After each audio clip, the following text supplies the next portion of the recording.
कारभारणीचा mood खराब झाला हे कशावरून ओळखायचं? किचनमध्ये किती आदळ आपट होते, किती भांड्यांचा इकडे तिकडे हलवताना आवाज येतोय, त्यावरून समजायचं जितका जास्त जोरात आवाज तितकंच प्रकरण जास्त भडकलेलं आहे. पण मी तुम्हाला म्हणते, तुम्हाला जर रोजची कामं, रोजच्या स्वयंपाकघरातली कामं न चिडता न थकता करायची असतील ना, तर काही मस्त टिप्स आहेत.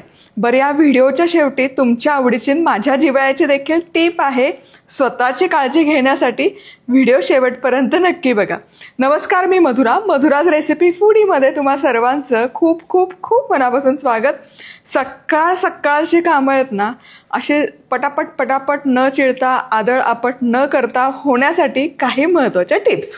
आपले मधुराज रेसिपीचे सगळे मसाले पुन्हा एकदा अवेलेबल आहेत madhurazrecipeclub.com. इथे जाऊन ऑर्डर करू शकता किंवा त्याच वेबसाईटवर व्हॉट्सअप नंबर आहे, तिथे ऑर्डर प्लेस करू शकता. आणि लिमिटेड कालावधी करता 10% सवलत आहे. मधुरा 10 हा डिस्काउंट कोड वापरून. सगळ्यात पहिली आणि महत्त्वाची टिप जी मी नेहमी सांगत असते ते म्हणजे नियोजन. काहीही करा तुम्ही, म्हणजे अगदी 1 तासाचं देखील नियोजन तुमच्याकडे हवंय, 10 मिनिटाचं देखील नियोजन तयार हवं. शक्य असेल तर नियोजनाचे ना प्लॅनिंगचे 3 टप्पे करायचे. मंथली मील प्लॅनिंग म्हणजे मंथली प्लॅनिंग, वीकली प्लॅनिंग आणि पुढच्या दिवशीचं म्हणजे आता दुसऱ्या दिवशी सकाळी उठून तुम्हाला काय करायचं आहे त्याचं प्लॅनिंग करा. की सकाळी उठून मला डबा करायचा आहे, ऑफिसचा डबा आहे, मुलांच्या शाळेचा डबा आहे, किंवा घरात वयस्कर मंडळी आहे त्यांचा नाश्ता आहे. तर त्याचं नियोजनबद्ध जर तुम्ही आयुष्य जगलात ना, नियोजन प्लॅनिंग काय फक्त कॉर्पोरेट पातळीवर उपयोगी असतं असं नाही. मला असं वाटतं ना, मॅनेजमेंटचे सगळ्यात जास्त आणि चांगले आणि निगुतीने धडे ना होम मेकर्स किंवा गृहिणी निभावतात, वर्किंग वुमन निभावतात, कारण सगळं त्यांना बॅलन्स करायचं असतं. त्यामुळे सगळ्यात पहिले आणि महत्त्वाचं नियोजन. पुढचं आणि महत्त्वाचं, जे तुम्ही नियोजन केलंय, सपोज मला आता दुसऱ्या दिवशी सकाळी उठून ज्वारीचं घावण करायचं, त्याच्यामध्ये खूप साऱ्या भाज्या घालायच्यात, पराठा करायचे, तर त्याच्यासाठीचं लागणारं सगळं सामग्री साहित्य आहे की नाही हे चेक करणं गरजेचं आहे.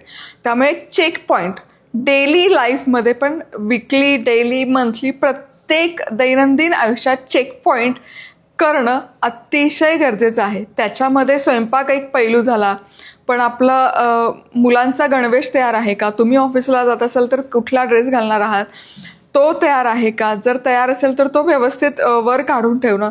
सो याने पण आहे ना सकाळचा स्ट्रेस, सकाळची धावपळ, धांदल खूप कमी होते. नाही तर सकाळी उठल्यावर लक्षात येतं की गणवेशच तयार नाही आहे, त्याच्या पाकिटाला बटन तुटलंय किंवा पाकिटाला शाईचा डाग पडलाय.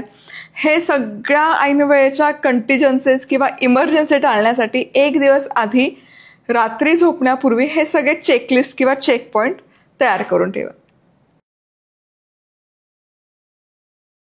त्रागा करून खरंच काही होणार आहे का? म्हणजे आता दुसऱ्या दिवशी गणवेश घालायचा आहे मुलांना, किंवा तुमचा एखादा ऑफिसचा ड्रेस आहे आणि त्यावर ऐनवेळेस कळलं की त्याला इस्त्री नाही आहे किंवा डाग पडलेत, तर चिडचिड करून प्रॉब्लेम सॉल्व्ह होणार आहे का? प्रॉब्लेम सॉल्व्ह करण्यासाठी काय स्टेप्स घेणं गरजेचं आहे ते जास्त महत्त्वाचं आहे.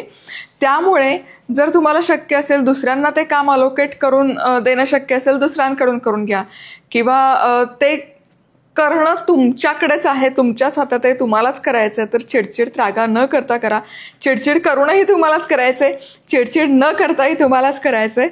त्यामुळे मला असं वाटतं ना, जे काही काम असेल ते प्रत्येक वेळेस प्रॉब्लेम एरिया फोकस न करता त्यावर मार्ग काढा, सोल्युशन काढा आणि तिकडे घोडदौड चालू राहू दे, तिकडे तुमची वाटचाल सुरू राहिली पाहिजे. तुम्ही जे काही काढली असेल, लिस्ट काढली असेल, ते साहित्य घरात नसेल तर त्याचं खरेदी, मग ती खरेदी लगेच करणं गरजेचं आहे का, की नंतर ते ढकललं तरी चालेल, की बाबा उद्या जो पदार्थ प्लॅन केला त्याला खूपच सारं साहित्य लागणार, तितकं खाली जाऊन खरेदी करणं शक्य नाही, मग त्याला पर्याय शोधणं. सो हे सगळं केलं ना तर सकाळची चिडचिड, सकाळची गडबड, सकाळचा त्रागा बराच कमी व्हायला मदत होते. आता सगळ्यात महत्त्वाचं आहे म्हणजे नियोजन जसं महत्त्वाचं तसंच पूर्वतयारीही तितकीच महत्त्वाची असते. पूर्वतयारीमध्ये काय होतं, लसूण सोलून ठेवणं, आलं स्वच्छ धुवून त्याचे तुकडे करून ठेवणं, हिरवी मिरची स्वच्छ धुवून त्याची देठं काढून ठेवणं, असे डबे तयार करून ठेवणं म्हणजे ऐनवेळेची धांदल तुमची कमी होते. आता आलं लसूण पेस्ट असेल तर ती पेस्ट तयार करणं. बरं, ही पेस्ट दीर्घकाळ टिकावी म्हणून काय करायचं, 1 कप लसूण असेल तर त्याच्या अर्ध्या प्रमाणामध्ये आलं घ्या. पाण्याचा अजिबात वापर न करता मिक्सरमध्ये फिरवा. अजिबात त्याला पाणी सुटलं नाही पाहिजे, काही इतर घालायची गरज नाही आहे. पाणी फक्त वापरू नका. आणि ती सुकी पेस्ट आहे ना, बरणीमध्ये भरा. ही पेस्ट महिनाभर फ्रीजमध्ये छान टिकते. डीप फ्रीझरला ठेवली तर 3 महिने देखील छान टिकते. आता सकाळी भाजीपोळीचा थाट असेल, बेत असेल तर कुंडामध्ये ना किती तुम्हाला चपात्या करा, फूड प्रोसेसर असेल, कुंडा असेल ज्याच्यात तुम्ही कणिक मळत असाल, ती कणिक आधीच काढून त्यामध्ये मीठ घालून झाकून ठेवा. लागत असेल तर पाणी पण घाला, पाणीही झाकून ठेवा. म्हणजे सकाळी उठलं की फक्त पाणी टाकायचं आणि कणिक मळून घ्यायची. हे 2-3 मिनिटं पण वाचतात, जे की खूप महत्त्वाचे असतात. त्यामुळे ही थोडीशी पूर्वतयारी केली तरी सकाळी खूप महत्त्वाची ठरते. सकाळ सकाळ उठून कणिक मळून तर झाली, पण त्याला लागतं पोळपाट लाटणं, तवा, हे देखील म्हणजे कपाटाचं दार उघडायचं, काढायचं, शोधाशोध करायची, याच्यातही एखाद मिनिट जातो. हेही आदल्या दिवशी रात्री जर काढून ठेवलं तर तो वेळ वाचतो.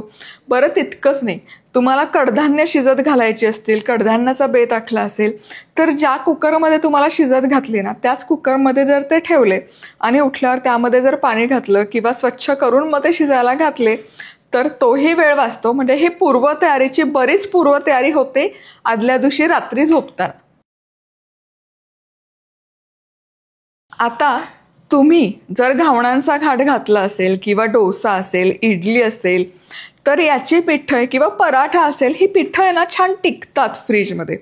त्यामुळे सकाळ सकाळ उठून तो अट्टाहास करण्यापेक्षा की मी सकाळी उठूनच ते मिक्स करणार आणि करा, त्यापेक्षा आप्यांचं पीठ असो, घावणांचं पीठ असो, त्यामध्ये जितक्या हव्या तितक्या भाज्या टाका, पाणी टाका. हवं तर पाण्याचा अंश थोडा कमी टाका, कारण भाज्यांना पाणी सुटतं.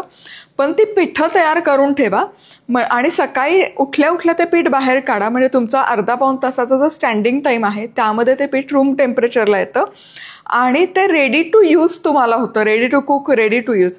त्यामुळे ज्वारीची घावणं असतील, तांदुळाची घावणं असतील, आप्पे असतील, रव्याचे आप्पे, मुगडाळीचे आप्पे, ही पिठं जर आदल्या दिवशी रात्री तुम्ही तयार केली ना तर सकाळचा आणखी वेळ बराचसा वाचतो. ऑफिससाठीचा लागणारा डबा असेल, बॅग असेल, त्याला लागणारा रुमाल असेल, शाळेचा डबा बॅग असेल, पाण्याची बाटली असेल, हे जर रात्री झोपण्यापूर्वी सगळं स्वच्छ धुवून पुसून जागेवर ठेवलं आणखी सकाळचा त्रास आणि वेळ वाचतो. म्हणजे काय होतं ना, एखाद वेळेस जर 5 मिनिटं डुलका लागून गेला, जास्त झोप लागून गेली किंवा जास्त आणखी 5 मिनिटाची एक्स्ट्राची झोप हवी असेल, गुलाबी झोप हवी असेल, साखर झोप हवी असेल तर या तयारी आहे ना, म्हणजे हे जे तुम्हाला 7-8 मुद्दे मी सांगितलेत, किमान 10 मिनिटाचा वेळ तरी तुम्हाला वाचवता येतो. आणि मग अरे मला बाटली हवी, डबा नाही घासून ठेवला, बॅग इकडे, बॅगेला डाग पडला, बॅगेतून खूप खराब वास येतो, ह्या सगळ्या सगळ्या सगळ्या झंझटीपासून मुक्तता होते. अलीकडेच एका लाईव्हमध्ये ना एक छान मंत्र मी शेअर केला होता, ओम इग्नोराय नमः. हो, काय होतं म्हणजे त्यात बऱ्याच जणांचं असंही मला आले की नाही, चुका काढणं गरजेचं आहे, चुका नाही काढल्या, चुका नाही शोधल्या तर माणूस सुधारणार कसा. तर मला असं वाटतं ना, एखाद्याला सुधरवायची जबाबदारी आपली अजिबात नाही, आपल्या मुलांना देखील नाही. मुलांना सुधरवण्यापेक्षा त्यांना घडवणं हे जास्त गरजेचं आहे, अति गरजेचं आहे. त्यामुळे मला असं वाटतं की चुका काढण्यापेक्षा ते छान रीतीने समजून सांगू शकतो आणि एक छान मूड असला, छान वेळ असला. म्हणजे आता मी तेही सांगितलं होतं की मंथनला आहे ना, मी लावलेले त्याची रूम कधीच आवडत नाही आणि आठवड्यातून एकदा म्हणजे महिन्यातून किमान 3-4 वेळा तो बदलत असतो. ही वस्तू तिकडे, ती वस्तू तिकडे. ते एक माझ्या दृष्टीने त्याचा स्वभाव थोडा क्रिएटिव्हिटी आहे, पण त्याला ते ॲक्सेप्ट करायचं नाही. मग तो त्याची ती क्रिएटिव्हिटी ना अशी कुठेतरी एक्सप्लोअर करत असतो. म्हणजे मी त्याच्या खूप असं मागे असते किंवा विचारते की तू इतकं छान चित्र काढतो तर तुला चित्रकलेचा क्लास लावायचा का, किंवा तुला क्राफ्टचा क्लास लावायचा का, तर तो नाही असं म्हणतो. पण मला असं वाटतं की त्याची क्रिएटिव्हिटी तो अशी एक्सप्लोअर करत असतो.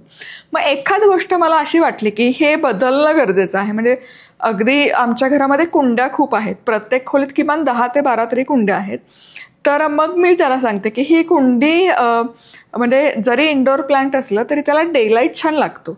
तर मग मी त्याला सांगण्यापेक्षा विचारते, बघ मंथन, ही कुंडी आहे ना या कोपऱ्यात आहे, त्यावर सावली खूप जास्त पडते, म्हणजे डेलाईट पण त्यावर येत नाही, सूर्यकिरण तर लांबची गोष्ट आहे. मग आपल्याला ती शिफ्ट करूयात का, तुला काय वाटतं?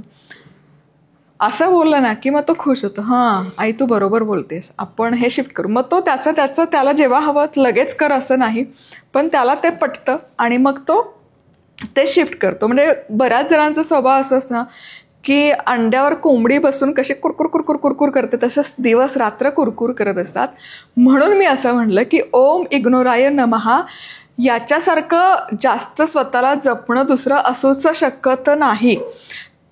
तुम्हाला सांगते, खूप आपण आहे ना जज करतो लोकांना. म्हणजे अगदी तान्हं बाळही आपण सोडत नाही की हे बाळ, अरे याला अजून दातच नाही आले, अरे हा अजून बसत पण नाही, अरे हा अजून चालत पण नाही, अरे अजून याला बोलायला पण येत नाही. म्हणजे का आणि कशासाठी?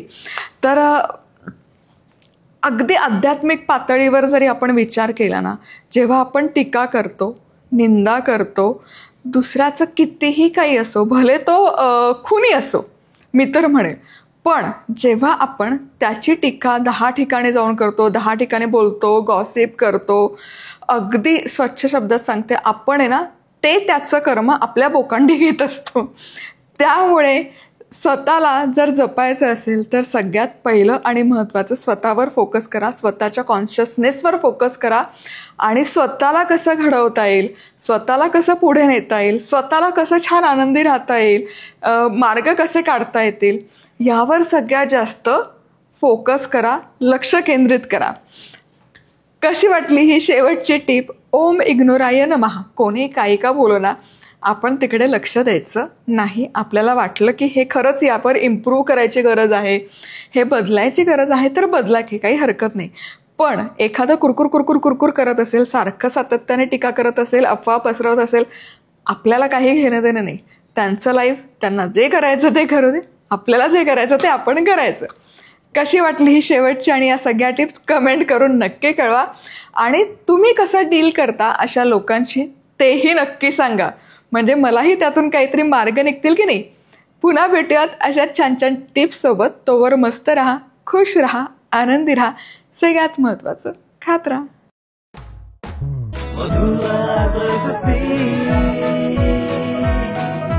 मधुराज रेसिपी, महाराष्ट्राची अस्सल चव.